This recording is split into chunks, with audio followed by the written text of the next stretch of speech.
பாய் இவர் என்ன எனக்கு நேரடியாக வந்து திட்டுறாப்புல. அதாவது காசு சம்பாதிக்கிறது இல்லை, ஆளுங்க வந்து அதே கமெண்ட் எழுதிச்சினாலும் சரி ஓகே பரவாயில்ல.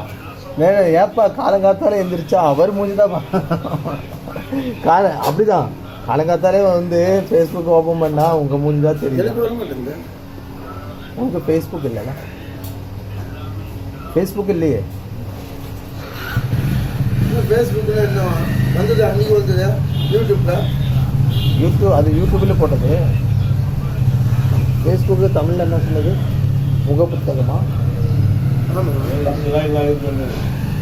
அப்படி இல்லை, தமிழில் அது தெளிவாக சொல்லி கொடுத்து அவருக்கு புரியல.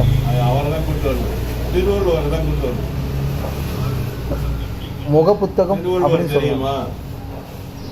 திருவள்ளுவர் வந்து அதாவது திருக்குறள் தான் சொன்னார் தவிர தமிழ் வந்து தெளிவா சொல்லல. திருக்குறளே தெளிவா தானே இருக்கு. இல்லைங்க, திருக்குறள் வேற, தமிழ் என்ற வார்த்தை வேற. திருக்குறள் தூய தமிழ்ல தானே இருக்கு. அவங்க சொல்றது அது வந்து ஒரு ஸ்லோகம் மாதிரி. அது அந்த வார்த்தைகள், அந்த வார்த்தைகள். இப்போ ஐயர் பேசுறான், அதுவும் தமிழ் தான். என்ன அரிஜனன் பேசுறான், அதுவும் தமிழ் தான். அந்த தமிழுக்கும் இந்த தமிழுக்கும் வித்தியாசங்கள் இருக்கு. அவருக்கு தெரியும்ல.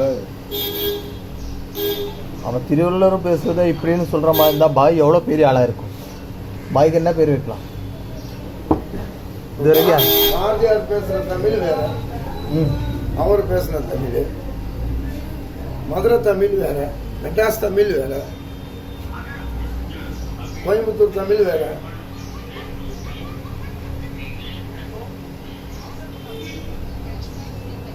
ஒவ்வொரு தமிழுக்கும் உச்சரிப்பு அதிகமாக இருக்கும். ஒரு ஊர் தமிழ்.